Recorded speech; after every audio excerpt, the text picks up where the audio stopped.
And Shaka Khan, girl. I look want like my hair Diana as big as Ross Shaka today. Khan. It was not this puffy before. Okay, I think it's giving puff. Okay. We're recording already. Didn't even realize it yet.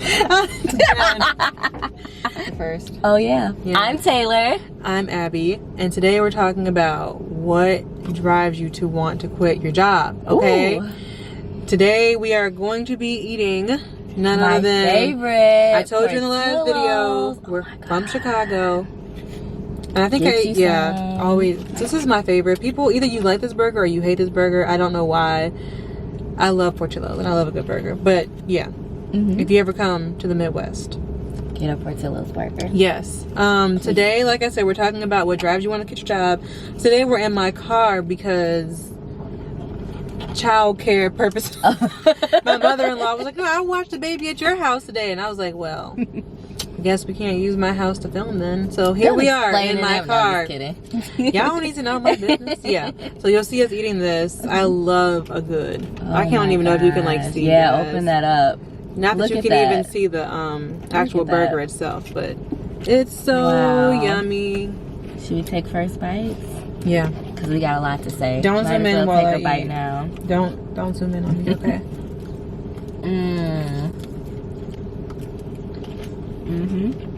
Definitely one of my favorites.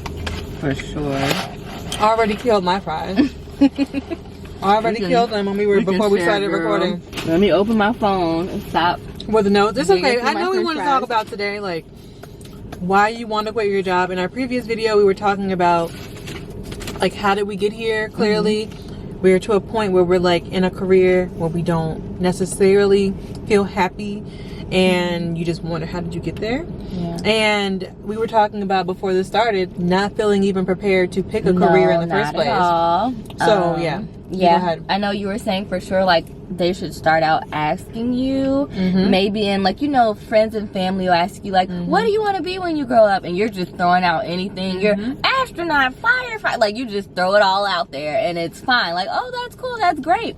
But I think it should be Take it more serious. Yeah, not super serious when you're like in kindergarten, but at least start asking and consistently and seeing where, like if that changes over the months, like maybe ask every few months or so. Once you get to first grade, it's a little bit more serious. Let's write it down. Like second grade, I think it should constantly be a conversation versus for me, I remember last video and now I'm trying to figure out like when did anybody like for sure tell me about like or even ask me what I wanted to do for sure and tell me all of the avenues within that career path. Like I just don't remember a long conversation about that. And I was gonna say, I was listening to the radio and they were talking about bring back cursive writing. All the kids, they're gonna make kids learn cursive because it's so important.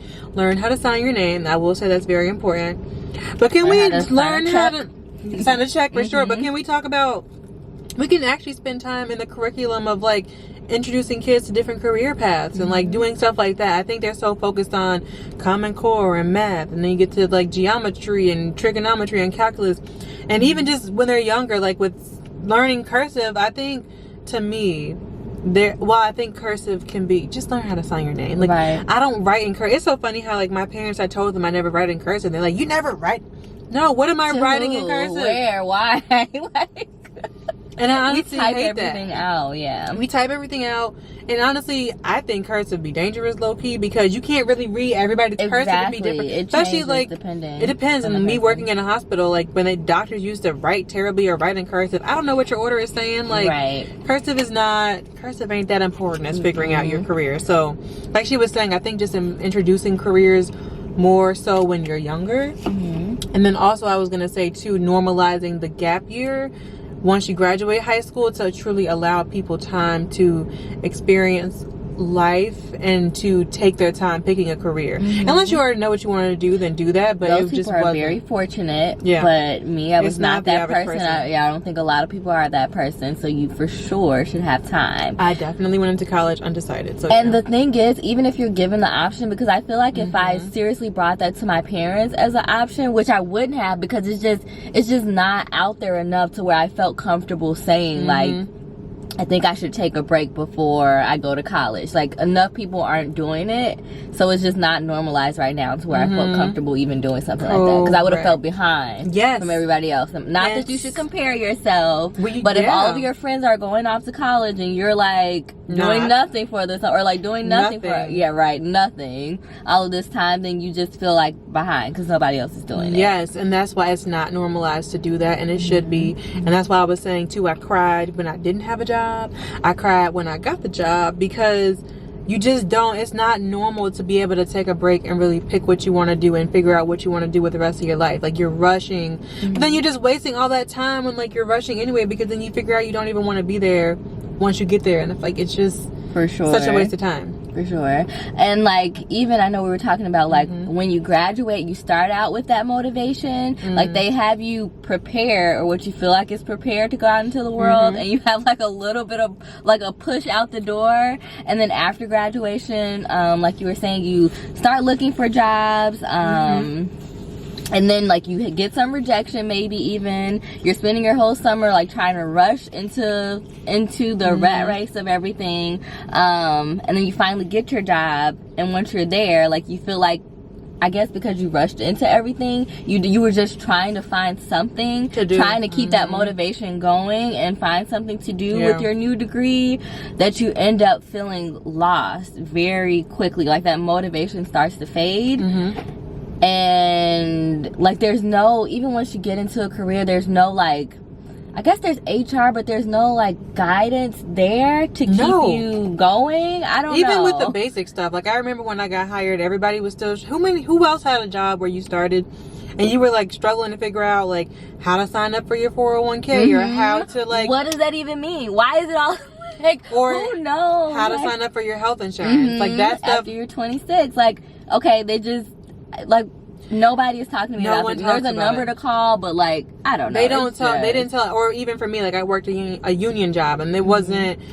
They didn't talk about how. I thought that you were just hired and you were in the union, but then it was like 6 months into it, and they were like, "Well, are you paying union dues?" And I was like, "I don't know." What the heck?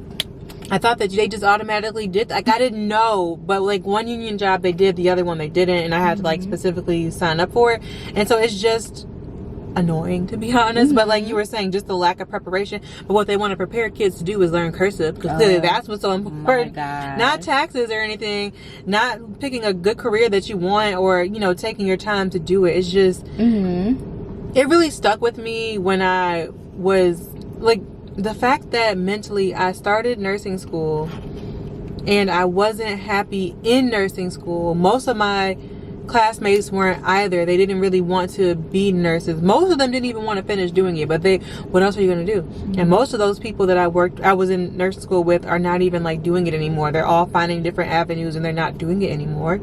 Some of them are, but a lot of them are not. And I think it's a good enough amount of people who are not to show like we're all just hurry up trying to do something to become successful. And that happens with so many people. They don't end up doing anything related to like what they got their degree in. And I thought like, oh, I'm not gonna be that person. I did retail, this is what I really wanted to do. That's never gonna happen to me. And look at me now. What happened? And so I just confused. I remember like, how was I so unhappy in nursing school? It was just keeping up with the Joneses and doing what I was supposed to do, because then now I know I'm not even that happy. All my friends have graduated. I'm in this program. I signed up for it. I'm here now. There was always no turning back. It's like you always feel this moment of there's no turning back, which is why in the other video we talked about how when we started college, there was those girls that didn't finish, so they left their first semester. And honestly, I say kudos to them, because they figured it out early. Yes. And that's what I should have did too, because I wasn't happy doing it. And they figured it out sooner, and they were technically looked down upon, unrightfully so looked down upon. But in reality, they were doing the right thing for themselves. So me being unhappy in nursing school is crazy how you go from that to now I'm unhappy that I don't have a nursing job, but I didn't even want to be in nursing school really in the first place. Yeah. And then just trying to rush into it, and my dad telling me like, girl, it's okay. Like, you're 24. It's okay. Just take. My dad was actually trying to encourage me to take my time.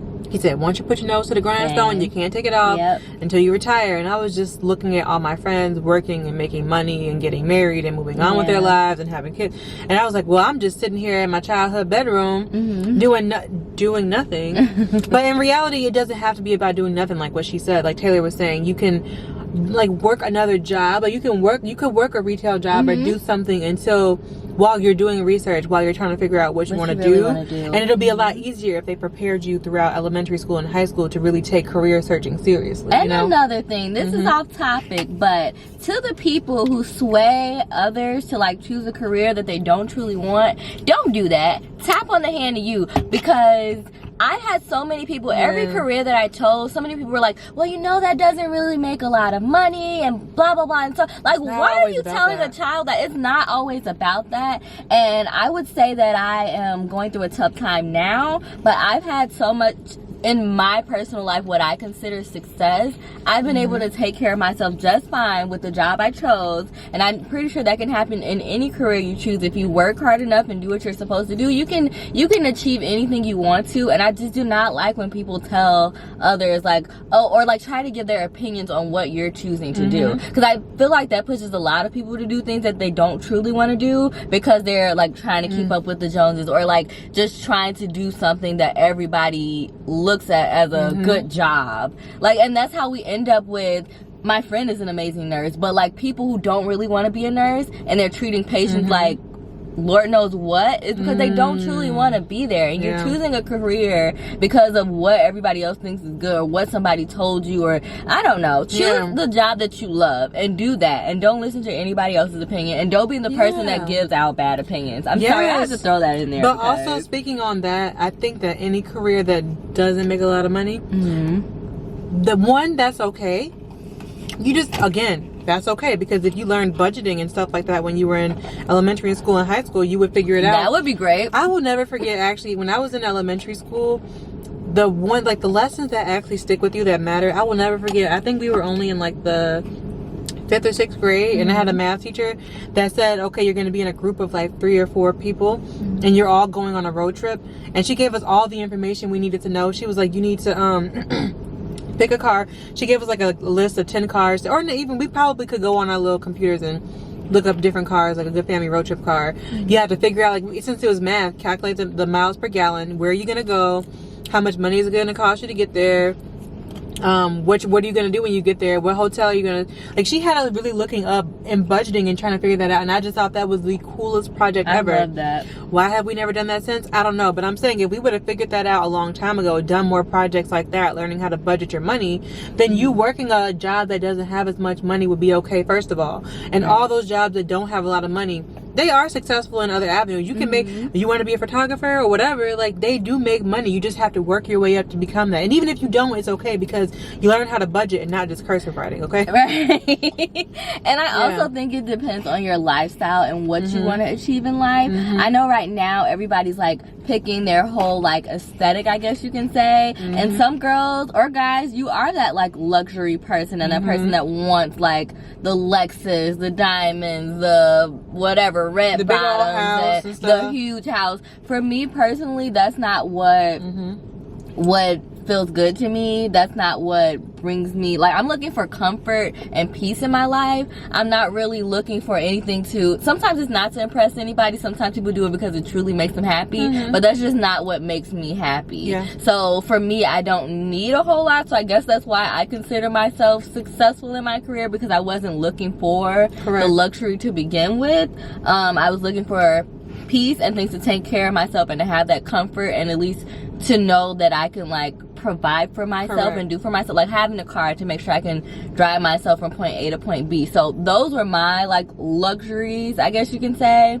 So it just depends on what you're looking for too. If you do want like that rich and famous and fancy life, then you may have to work a little harder, girl. But for me personally, it just wasn't what it's never been what I wanted. I've heard also, they say, like, if you're not willing to downgrade your lifestyle temporarily, even if temporarily might be 5 years, you never know, but if you're not willing to do that, then like you're not probably ready for that big lifestyle that you think that you want anyway.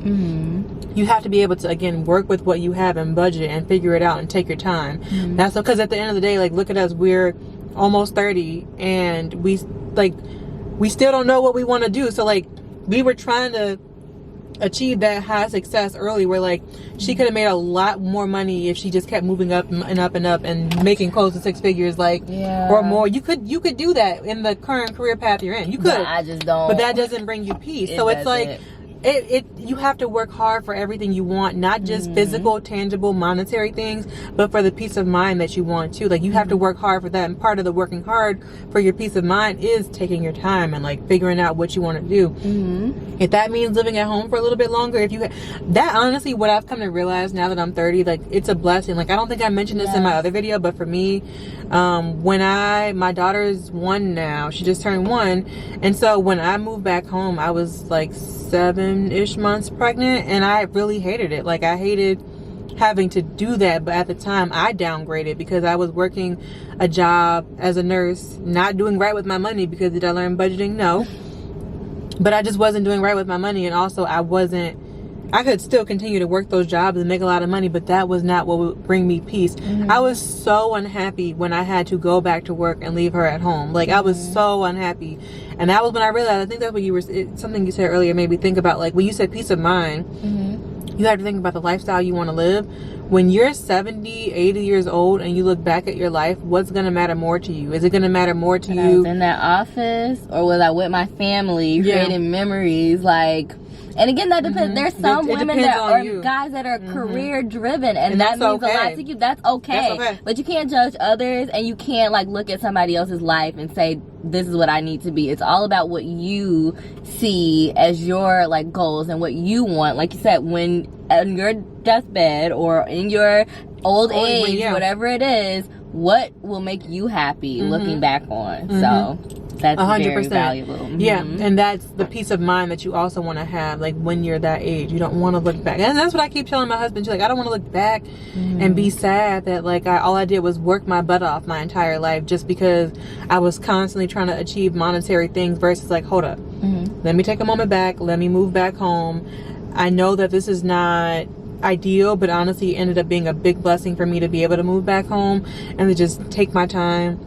Have more help with childcare, but it's so like difficult to move back home, and I know it's like looked down upon or whatever, but millennials, we all doing it. Yes, a lot of us. That's my plan this summer, honestly, and I went back and forth with that for so long because you do want like your own space and you get comfortable and used to having that. That was me. But when you think about what will be beneficial for you, sometimes, like in general, you just need to take a step back and breathe. Even if you can't afford to like move into another place or do whatever, sometimes you need a break, and that can happen at any age. Any age. I mean, it's such a blessing to have somebody. It doesn't have to be your parents, but just to have somebody to lean on. If you have the opportunity, take it. With life is so short. Like, you just never know what can happen. If you have the opportunity now, use it, girl. And I think this is a good point. We can maybe talk about like how we got to this point. Like, for me, I was just thinking that, like how we got to the point of not wanting to be where we are. For me, we were extensively thinking, like, we were doing deep diving into our brains about when was the first moment tipping point, like, in your what job happened. Because I knew, like I said, I was unhappy in nursing school, honestly. And shoot, honestly, y'all, Taylor, you're a little bit different than me, because when we were talking, you were saying you enjoyed your job at first. For me, I was on orientation, like, yo, when am I going to be able to quit this? No, but like first day of school too, I think it's just like when they give you the whole rundown all together, it's very overwhelming. But see, so I know that feeling. The thing with nursing though, it's like, at least there's a start and an end date to that syllabus. This is every single day. It's like you going back to this same unit every day where it's going to be some BS. And by BS, I mean just being under-supported, understaffed. I'm pretty sure we all know the woes of nurses. So when I was on orientation, I was just like, wow. Mind you, I think I mentioned this as the backstory of me. I started working in April of 2020, like right when COVID hit, and my unit was a step-down ICU that got converted to the designated COVID unit, so I was only dealing with COVID patients as a brand new nurse. So it was just a lot to go through. With a brand new, like, what was it, like virus or whatever? Yeah, it's nobody like knew. Nobody knows. We're just making this up. We already make it up, but then we were really making it up. That's the one thing I can say I don't like. I'm getting used to, but I don't like the unexpected. And the whole, like, everyday being brand new, like, you can't expect you go to anything. huddle and they're like, scratch everything oh my god, this is what we're doing today. It was so annoying. So I hated it then, and then when I got off orientation, I just never really felt confident. I mean, you do. Eventually I did get to a point of confidence and competence, because I was never a nurse that was just gonna do willy-nilly what I wanted to do. I was always like, can I get a little help? Can I get a little help? Like, I was not shy to ask for help. But either way, I think the first tipping point for me was when, as a nurse, we all, like, the little things always slip through the cracks. Like, the little things, when you're trying to make sure the big things and the whole totality of your patient is well taken care of. They got all their meds, they are healthy, they're alive, their vitals are stable, the doctor knows what's going on. Like, that's my main focus. Now, the other little things, when this one nurse was basically like an older nurse, and I always say, like, a lot of older nurses, they look at younger nurses, newer nurses, as either you're lazy and that's why you didn't do it, or you're incompetent. It's not just that you were busy and overwhelmed like any and every other nurse, and you just didn't have time to do something. So basically, I had been in a really long shift, and I was supposed to give a report, and I didn't have like a full rundown of the report, because I didn't have time to sit down and even open my patient's chart. I only knew what was told to me from the previous nurse, and she was like questioning me, and then the tubing that another previous nurse held wasn't capped properly, and she was questioning me about that. And I was like, I'm well aware, it's midnight, I was supposed to be gone half an hour ago, but I haven't even started charting yet, and I'm gonna be here for at least another hour and a half, and I gotta be back tomorrow. So can we just get through this and stop questioning me right now? Like, I was just so short and irritated. And basically, I didn't say all that to her, but I was just like, I didn't do it, I don't know. Oh, okay. Like, and I don't know. Like, I was just being short with her, and she basically told on me and said, well, I don't think that Abigail is willing to and open to learn. Like, I was trying to correct her. How long had you been there at that point? Maybe, I had probably been off orientation maybe 2 months, so maybe like 5 months in at that Girl, point. what? And like I said, when you get off orientation as a nurse, even after 3 months, it's like, what? Because you don't even really start taking patients until like a month or two in. Like, my first day on the unit, it was like, just follow me, don't do nothing, just be my personal assistant when I ask, that's it. So you really don't get the wheels turning until like 3 months. And even towards the end, don't break your back for people who won't do the same thing for you. I always say that, because they tried to take me off orientation early because they were short. So I came in one day and they just had my name down to take like 4 patients, and they didn't like assign me to a preceptor. And thankfully my preceptor stood up for me, and she said she will not be doing that. Actually, right, she won't be doing that. She still is entitled to her last 2 weeks of orientation, and it's not her problem that you're short. You as the charge nurse should have worked around that. Y'all were discussing before she got here that y'all were just going to use her instead of getting the nurse that you needed, because if she wasn't here, what was y'all going to do? Amen. And that's what you're going to figure out that's anyway. a lady who's been through something. That's a part of like learning your lessons in life. Yep. And once you've been like stepped over and stumped over so much, you get to the point where you talk like that to people. And that's goals, to say straightforward and not being rude, but to be assertive with people and say, this is what's going to happen, this is what's not going to happen. It's such a blessing to get to that point in your life. And it takes a lot. It takes a lot of crying, a lot of being, like I said, stepped over and all types of stuff. But once you get to that point, it's a beautiful feeling. Yeah, praise God for her. That was the one thing I will say. A lot of people have bad preceptors, or they got bounced around to different preceptors a lot. And in nursing, that's not fun. So I was blessed with an amazing preceptor, and I was blessed with amazing co-workers. So I think for me, the thing that got me through was they hired like five or six of us at the same time. We were all in our like mid to early 20s, and we all got along so well. And once they saw us working together and how well we worked, they loved us coming in like the morning, because my unit, it wasn't like it was 8-hour shifts a lot of the time. Sometimes people would work 7 to 7, but at my hospital, like I said, as a nurse, you had to work 40 hours a week. You couldn't just work 3 12s as a lot of nurses do. So I would work 3 to 11. So a lot of the nurses that were leaving at 3, they would come in and work 7 to 3. Those day shift nurses with all that seniority that knew what they were doing, they would be happy for us to come in during the fire, because in the middle of the day, it's like a fire. Everything's on fire. They got used to seeing us come in. They loved seeing us come in. But either way, I got to the point where I was just overwhelmed doing that. I hated it. And so and also I was on PMs. I hated working 3 to 11:30 every single day, 5 days a week. Abby is not a PM girly. I will wake up at 4:30 every day gladly compared to doing that. Oh my gosh, I felt like hung over every single time I would have to not fall asleep till like 1:32 in the morning. It was disgusting. I hated it. So I switched to a different unit. And that was my excuse. Like, they knew I wanted a day shift position. And what else made me mad, as a side note, as you know, nursing agency, which is eventually what I did, travel nursing and agency nursing, it made me upset that they would hire so many agency nurses to fill in day shift gaps versus just moving us up to day shift. Because clearly you have a gap, but you're just not going to move us up to day shift, because why? You just would rather fill in gaps than to just move us up because you like having us 3 to 11:30, even though it's burning us out. That's why everybody ended up quitting 3 to 11:30. Most of my friends don't work there anymore, but I switched to another unit to get a day shift position. And what did they do when they hired me? He said, oh, and by the way, we still need a gap fill in for that 3 to 11:30. So actually, do you mind working that PM shift 2 days a week? Wow.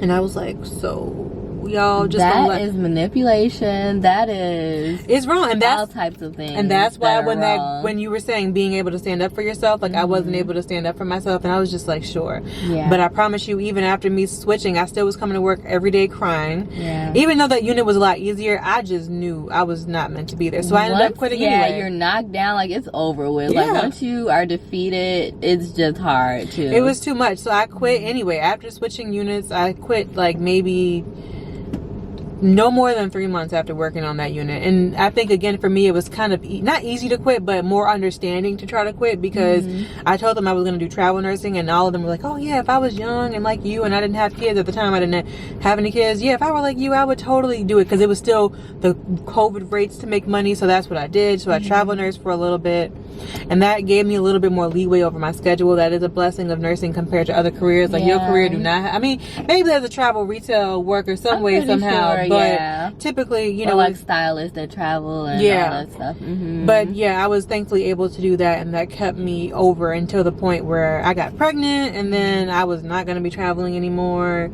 So yeah, I just had to find me a more stable job, which is school nursing now. But it's a blessing for sure to have this job, and I'm definitely grateful for it. But at the same time, I know this still it ain't forever. No. And that's what I was saying in the other video. These people, before the school year ended, they were all sitting at the table calculating how much time they have before they retire. I gotta do this till I'm 65. I'm like, so none of us want to do this till we're 65. So why are we like, people don't know where to start. Everybody, I feel like people need a leader or somebody that's gonna be different and go against the grain, because everybody else is just following what they feel like they are meant to do or what they're supposed to do. We're all just following each other, and somebody has to get like out of the deep sleep that we're in and realize like we don't have to suffer. Like you don't have to feel this way. You can do something about it. You can take action, which is why we started this YouTube channel. But anyway, when you were talking, you reminded me when you were talking about like different career paths in retail, that was another reason that kind of like led to my tipping point. I'll start off with that and then go into the other like little minute, I guess, details of why I was pushed to the edge. But for sure, one thing I would say, when I started my career, I thought like retail management would be a good place to start, but I thought that would lead to other things, which I think I talked about in the other video. I can't remember, but like I wanted to be a buyer or a merchandise analyst, things like that I was never really given I was never given a clear like path to how to achieve those things. And those jobs, like, or like the personal stylist and being a stylist for a celebrity, most of those people know somebody, or like I don't know, they get fortunate and lucky. Like it's so hard. You don't see that on Indeed. You don't see like styling Oprah on Indeed. Like it's not there. Like you have to know somebody, or a lot of people, like I said, they get fortunate and lucky, or they live in the right environment. They're in California, or like they're somewhere where they can connect with those people, or they just know the resources to lead them to that. You don't see that often. So if you choose retail, like you really do have to know somebody, because you're not going to find that on a regular website. And even I would say I do, and I have worked for great companies, so that is the good part. I did get fortunate with the companies that I worked for. But like I was never like, I would say in my meetings like, this is what I want to do, and they're like, okay, well look at this online. They would lead me to a link online that really led me to nothing. So it's like still like, what are the, like I always say I need clear huge billboard signs from God. Jesus, I need clear signs in life. Like I need step by step. And I know some things are like walking by faith and just jumping and going for it, but sometimes I need the manual. Like hand me the manual. And I just never really felt like I got that. So that was one thing that like I felt like, okay, now I'm just sitting in a job where I could be doing something else that I really want to do, but I don't even know how to do that. So I'm just stuck here in something that I thought would like be a stepping stool, and now I'm just sitting on the stepping stool because I don't know what to do. I'm like sitting here.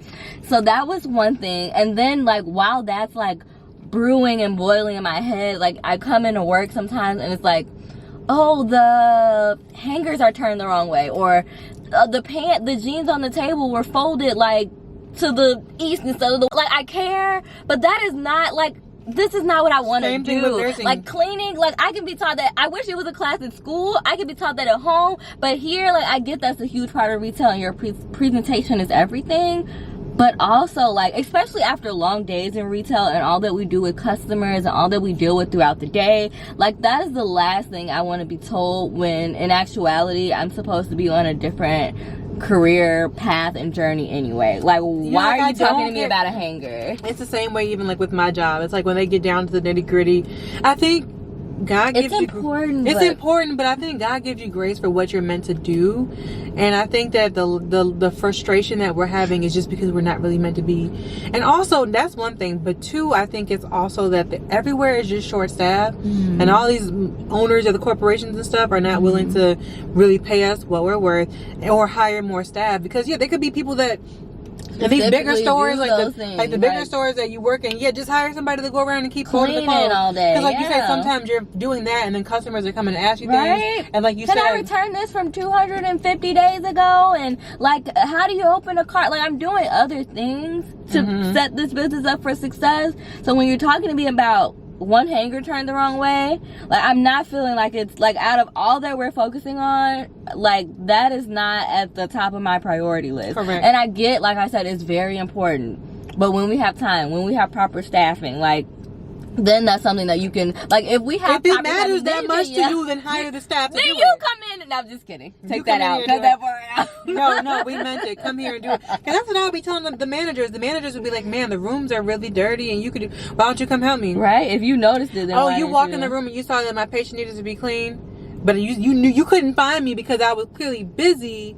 So why you didn't go find somebody that wasn't busy to go help clean them? The other thing is, too, when you know you're a hard worker, it's not like I was hiding in the bathroom. It's not like I'm like playing around. Like, I'm really out here working and doing like everything that I can, and that's already hard for me. Like, and that's what made me upset when that lady brought it to my show, when she told on me. That's what really hurts. I was like, I told my educator, I was like, listen, you've worked with me for 4 months now, and I only met that nurse that first 1 or 2 nights. Like, she was only aware of me a little bit that I gave a report.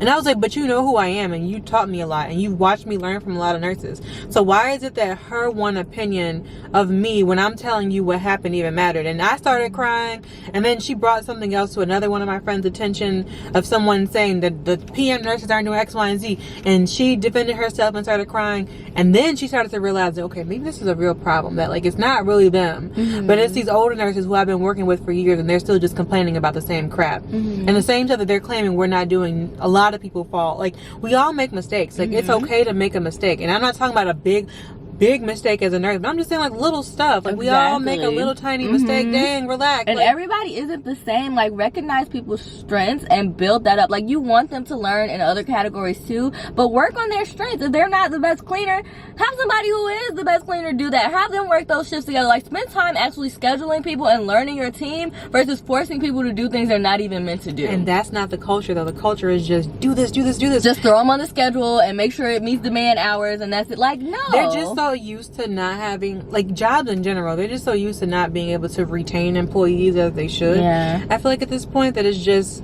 they're so normalized on like the little things, because at the end of the day, the fat cat up top, he's still making his money. Okay, he don't care. He said, y'all figure out this other little scheduling, this little hiring stuff. But if they really cared about, girl, did you hear I saw, even though this is similar but not similar, Arizona iced tea, how they will never raise their prices. They're always 99 cents. I didn't know that. You've seen. I know that they are 99 cents, but you've seen everything else. The bag of chips was like a quarter when we were kids, and everything goes up. Yeah. So I saw a clip on Instagram where they did the CEO, I guess maybe he is, did a interview, and they asked him, so why don't you ever raise your prices? And he said the basics. We're doing okay.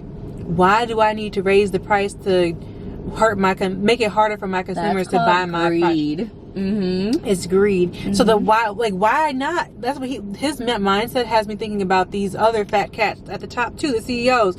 Why not just pay the nurses what they're worth? Why not really focus on retention? Why not focus on hiring enough staff and then retaining them? Why not do that? Like, why not actually care about your consumers, your workers? You don't. You just care about yourself.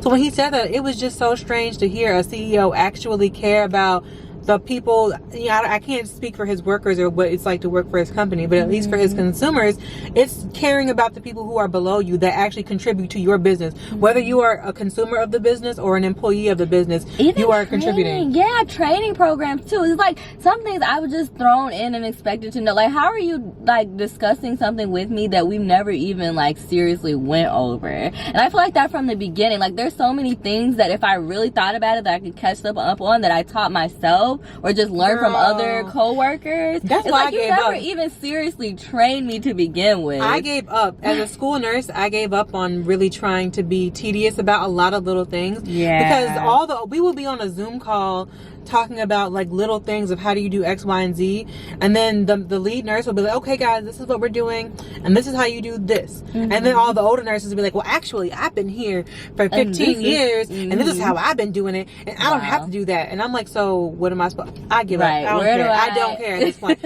I really don't care anymore. I'm just gonna keep doing it how I was doing it. And then it gets annoying when like you get corrected by so many different people on how many different ways to do it, that I kind of started to not take it personally but become a little bit short, because the way I was taught to like write a whole report one way was like this extremely long way by the girl that trained me, and then the other people, like, they were telling me, why are you doing it that way? That's not even right. Like, can you do it? And I'm writing, I have to write reports for like other people, which is a whole nother crazy concept of being a school nurse. But when they read my reports, they're like, actually you're being a little bit too thorough. Can you do this, this, and this, and can you take this out and put this? And I'm just like, well, why don't we have a standard way on how we're supposed to do it when we get hired? There's not. But now I'm wasting my time and I'm doing all this stuff, and I have to like ask around and figure out how to, like, even funds. Like, as a school nurse, I didn't know how I was. They don't even sit down and tell us how do you get supplies for your school, like Band-Aids and whatever. They don't even tell you how to do that. And then it wasn't until like a year in, honestly, that the girl who actually trained me was like, you don't use your funds, like, you know, you get like $200 a year to buy school supplies. And I said, why ain't nobody tell me that?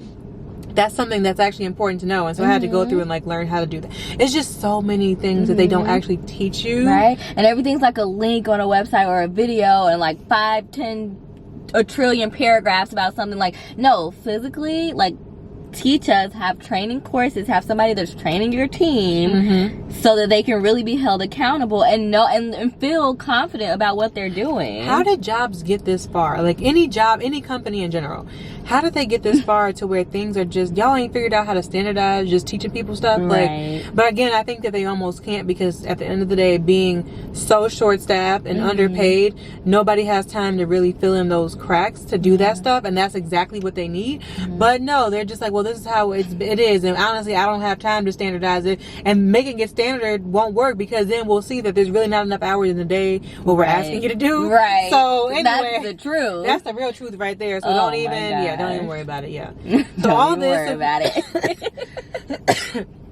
All of this is just that, you know, how we feel so uncomfortable working where we are, and also I think too how not only should they expose us to the careers, but just having career paths be more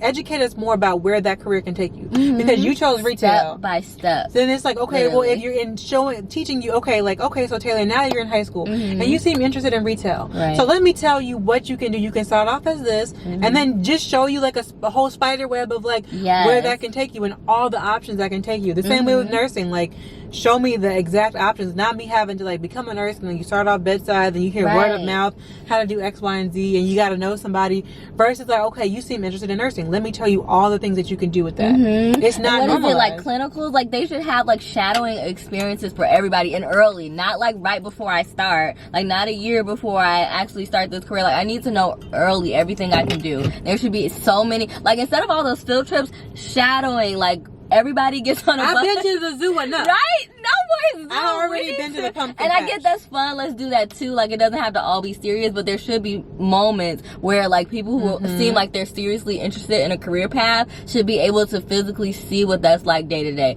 Not a sheet of paper. Like, not like, no, we need to physically see it. Yeah, and I think I'm sure there's a lot of people out there who have been exposed to those things, and that's great. Maybe you're in some school system Good for you. somewhere in the world. Comment below and let us know. Like, I would love to know that. If you're watching this video, comment below and let us know what different career paths you've taken, or your exposure, or what you went through. And I was gonna say comment your tipping point, but I like yours better. That's positive. What? Your tipping point, like what you said. I like your positivity though. Let's do both. Comment your tipping point. Like, where are you in life? What has been your tipping point? If you are in one, or if you're happy in your career and you just listening to us. If you've never had a tipping point, I want to hear from you. What job you have? Why do you love it? Were you exposed to it early? Were you not exposed to it? Did you just get lucky? Did your parents do it? I want to know from everybody. But then just like, yeah, we can do the tipping point too. Okay, that's fine too. We throw can that in there too. If you've never had a tipping point and you've like been successful, put your like story and how you got to that point. If you have had a tipping point, please put that as well, because I want to hear a little drama, a little fire in the comments, and then, do it. Yeah, comment. Yeah, like your elementary school, high school, because I'm sure there's schools out there, not the name of the school necessarily, but just that actually, if your school exposed you, talk about the programs that would be great. They did, or if your parents or whoever, your guardians, took care of you and they exposed you to different things. How did they do it? What if you're happy in your career, what ways did you go about like getting to that point, to reaching a career and knowing what you wanted to do? Because I know so many people who have changed it 10,000 times and then they still don't know what they want to do, and that is us as well. So we would love to know. And if you don't want to write all that, if you're happy and you know it, clap your hands. Just put the clapping hands in the comments. I love if that. you're happy. If you're happy and you know it, clap your hands. If you made it to this point in the video, yes, thank you for watching this long. Is there anything else you wanted to add? Or I think we didn't even need your notes as much. I know. Go through your notes very quick. I told you, freestyle. All we had to do is freestyle it real quick. I think we touched everything though. Just in like a different way. Like, yeah, we kind of pretty much did. Yep. I think we did. Oh, should we? We didn't really talk about like. Oh, you did talk about quitting. I didn't talk about leave of absence, though. But there are other resources, you guys. Make sure. I did talk a lot of dirt and trash about, like, your company website. And wanting to quit, and how many times I quit. But yeah. Look on those websites. Talk to your HR team about, like, all the resources available to you.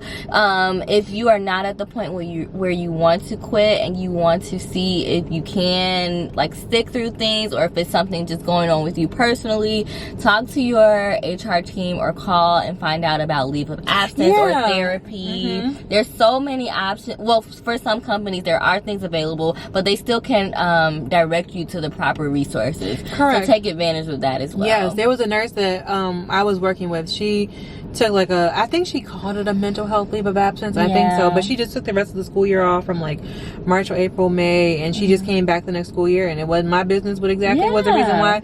But there are, you can get cleared to have like a mental health medical leave of absence. And a lot of the times they would rather, if you're a good worker clearly and you're wanting to take that path, they would rather give you that resource than to have to like you leave and then them having to find someone to replace you if you come back. So and that's again your rights. America, they already don't give us none. We don't we don't have health care for everybody. Barely any maternity leave. Right. Like give us a little mental health leave or something. Like we already got to be here for the rest of our lives. Yes. And they're raising the age every day.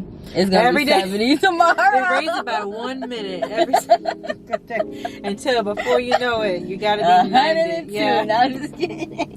Yeah, pretty much. Okay, comment below your stories, whatever sparked a thought in you. Please let us know. Thank you so much for watching. Thank you. Yeah, we'll see you guys in the next video. Bye. Bye.